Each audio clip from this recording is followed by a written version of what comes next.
Singapore looks like a futuristic dream. Clean streets. Skyscrapers. Gardens that seem too perfect to be real. But underneath all that beauty, there's something else. A system of rules so strict, so precise, that most visitors don't even know they're breaking them until it's too late. Some of these laws seem reasonable at first. Others feel almost impossible to follow. And a few will make you wonder if you could even survive a week here without accidentally becoming a criminal. So today, we're going through 7 rules in Singapore that shock most visitors. Some will surprise you. Others might make you rethink ever visiting at all. Let's see if you could handle them. But before we get into it, make sure you subscribe to the channel. Tap that notification bell so you never miss our next video. We cover travel rules, cultural differences, and surprising facts from around the world. Hit subscribe now, and let's jump in. Number 1. Chewing gum is banned, and yes, they're serious about it. This is the rule everyone knows about. But most people don't realize how serious Singapore is when it comes to chewing gum. You can't buy it. You can't sell it. You can't even bring it into the country unless it's for medical or dental purposes, and even then, you need to declare it. The ban started in 1992 because people were sticking gum on subway doors, elevator buttons, and mailboxes. It was causing maintenance issues. It was costing money. So the government decided to just ban it completely. And they didn't do it halfway. If you're caught smuggling gum into Singapore for sale, you could face up to 2 years in prison. For most tourists, the risk isn't jail time. It's the fine. If you're caught chewing gum in public, you could be fined. If you're caught littering gum, the fine goes up significantly. Now, here's the thing. Most visitors don't think about gum until they're already there. They pack it in their bag without thinking. They chew it on the plane. They forget it's even illegal. And then they land, and suddenly they're holding contraband. It's not just about the law itself. It's about what it represents. Singapore doesn't mess around. If they decide something is a problem, they eliminate it. Completely.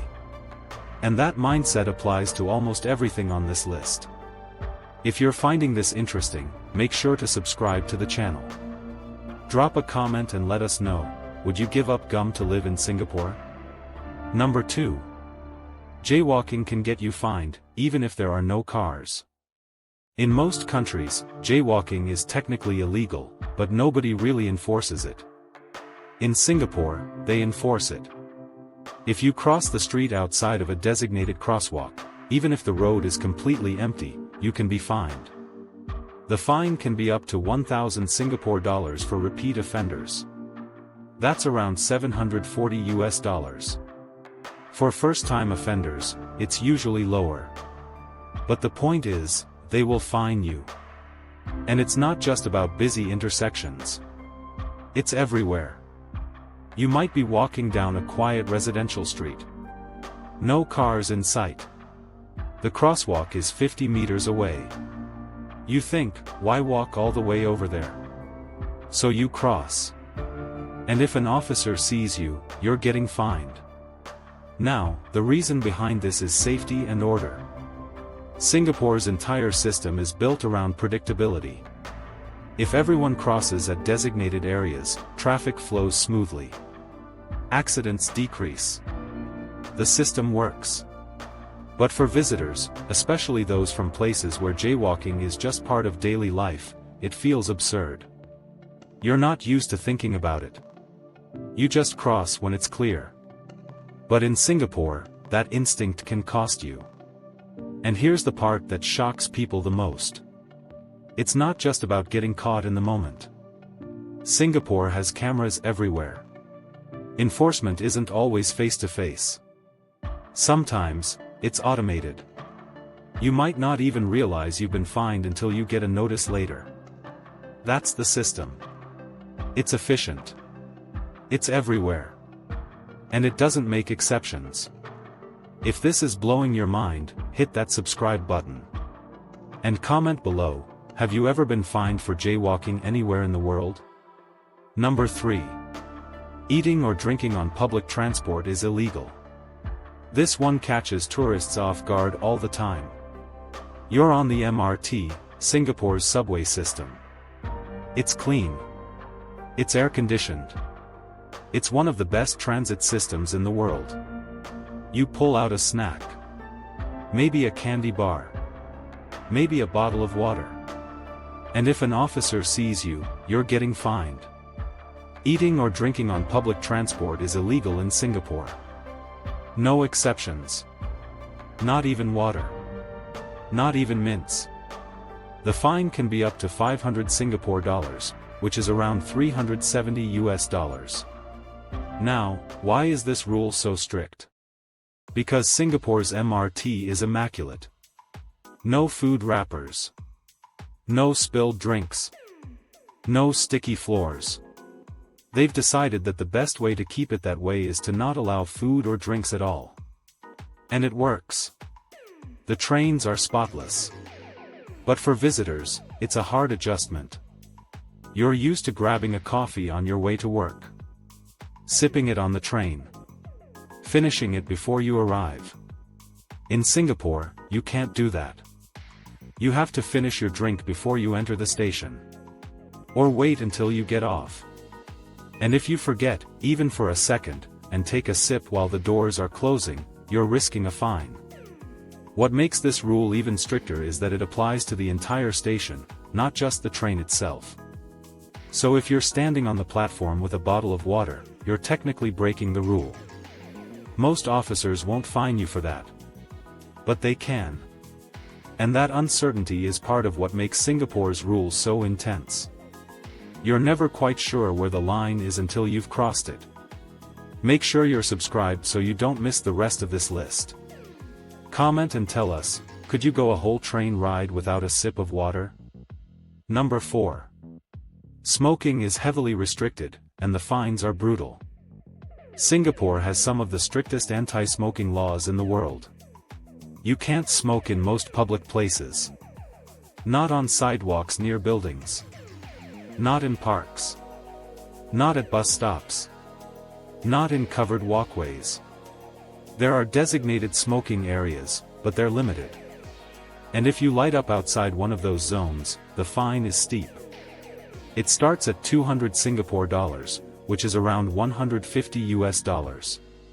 But it can go much higher depending on the violation. And just like with jaywalking, enforcement is serious. Officers patrol areas where tourists gather. They watch. They fine. But here's what shocks people the most. It's not just about where you smoke. It's also about what you do with the cigarette afterward. If you throw a cigarette but on the ground, that's littering. And littering in Singapore is one of the most heavily penalized offenses. The fine for littering can be up to 2,000 Singapore dollars for repeat offenders. That's around $1,500. First-time offenders usually pay less. But the message is clear. Don't litter. Ever. Now, combine that with the smoking restrictions, and you have a situation where smokers feel constantly on edge. You have to find a designated area. You have to make sure you're not too close to a building. You have to properly dispose of the butt in a designated bin. One mistake, and you're paying hundreds of dollars. For tourists who smoke, Singapore can feel like a minefield. You're constantly checking signs. Constantly looking for smoking zones. Constantly worried about accidentally breaking a rule. And that stress is part of the experience. Singapore doesn't want to make smoking easy. They want to make it inconvenient enough that people quit. And for visitors, that means adapting fast or paying the price. Subscribe if you're still watching. And drop a comment, do you think smoking bans like this go too far, or are they necessary? Number 5. Littering can lead to public shaming and community service. We've already talked about littering fines. But in Singapore, the punishment doesn't always stop at money. If you're caught littering, especially as a repeat offender, you can be sentenced to something called a corrective work order. That means community service. In public. Wearing a bright vest. You'll be assigned to clean up parks, streets, or public spaces while other people watch. It's not just about punishment. It's about shame. Singapore uses public accountability as a deterrent. The idea is that if people see you cleaning up litter as punishment, they'll think twice before littering themselves. And it works. Singapore is one of the cleanest countries in the world. You can walk through the city for hours and not see a single piece of trash on the ground. But for visitors, the reality of this system is shocking. You're walking around with a coffee cup. You finish it. You look for a trash bin. And if you don't find one nearby, you're stuck holding it until you do. Because throwing it on the ground, even for a second, even if you plan to pick it up, is not an option. And if you get caught, the consequences are severe. Even if you're a tourist, even if you didn't know, you're not exempt. There have been cases of tourists being fined hundreds of dollars for dropping a tissue or a cigarette butt. And in extreme cases, tourists have been required to perform community service before being allowed to leave the country. That's how serious Singapore is about keeping the country clean. If this is surprising you, hit subscribe and let us know in the comments. Have you ever been fined for littering? Number 6. Public displays of affection are frowned upon, and in some cases, illegal. Singapore is a conservative society in many ways. And one area where that conservatism shows up is in public displays of affection. Holding hands is generally fine. A quick hug or kiss on the cheek is usually okay. But anything more than that can attract negative attention. And in some cases, it can actually be illegal. Under Singapore's penal code, any act considered obscene in public can result in a fine or even jail time. The definition of obscene is broad. It can include kissing, touching, or any behavior deemed inappropriate for public spaces. Now, most tourists won't get arrested for kissing their partner. But they will get stares. They will get disapproving looks. And in some cases, they will get warnings from authorities. For LGBTQ+ travelers, the laws are even stricter. Although enforcement is rare, same-sex relations were technically illegal under Section 377A until recently. Even after repeal efforts, societal attitudes remain conservative. Public displays of affection between same-sex couples can attract even more negative attention than heterosexual couples. And while Singapore is becoming more progressive in some areas, it's still a place where social norms are heavily enforced. For visitors from more liberal countries, this can feel stifling. You're used to expressing affection freely. You're used to not thinking about it. But in Singapore, you have to be aware. You have to tone it down. You have to adjust. And that adjustment can feel uncomfortable, especially if you're traveling with a partner. Make sure to subscribe so you catch every rule on this list. Comment below, could you follow strict public behavior rules while traveling? Number 7. Vandalism is punished with caning, and they don't hold back. This is the rule that makes international headlines. In Singapore, vandalism isn't just a fine. It's not just community service. For serious cases, it's caning. Yes, physical punishment. With a rattan cane. In a controlled setting. By trained officers. The most famous case involved an American teenager named Michael Fay in 1994. He spray-painted cars and stole road signs. He was sentenced to caning as part of his punishment. The US government intervened. President Bill Clinton asked Singapore to reconsider. Singapore reduced the number of strokes but didn't remove the punishment entirely. Michael Fay was caned. And the world watched. Since then, Singapore has made it clear, vandalism will not be tolerated. Graffiti, property damage, defacing public spaces, all of it falls under this law. And caning isn't symbolic. It's painful. It leaves scars. It's meant to be a serious deterrent. For tourists, the risk is lower. Most visitors aren't vandalizing property. But the existence of this law sends a message. Singapore does not tolerate disorder. They do not tolerate disrespect for public or private property. And they are willing to use severe punishment to enforce that standard. Even knowing this, some visitors still test the boundaries. They write on walls. They carve initials into tables. They think it's harmless. But in Singapore, it's not. It's a criminal act. And the consequences are real. This rule isn't just shocking because of the punishment. It's shocking because it works. Vandalism is extremely rare in Singapore. Public spaces are pristine. Property is respected. And that's the result of a system that doesn't compromise. Subscribe to the channel if you've made it this far. Let us know in the comments, do you think caning is too extreme, or is it effective? So, could you handle Singapore's rules? Some of them seem reasonable. Don't litter. Don't vandalize. Don't smoke in restricted areas. But others feel overwhelming. No gum. No jaywalking. No eating on the train. No public affection that crosses invisible lines. Singapore's system is built on order, cleanliness, and control. It works. The country is safe. It's clean. It's efficient.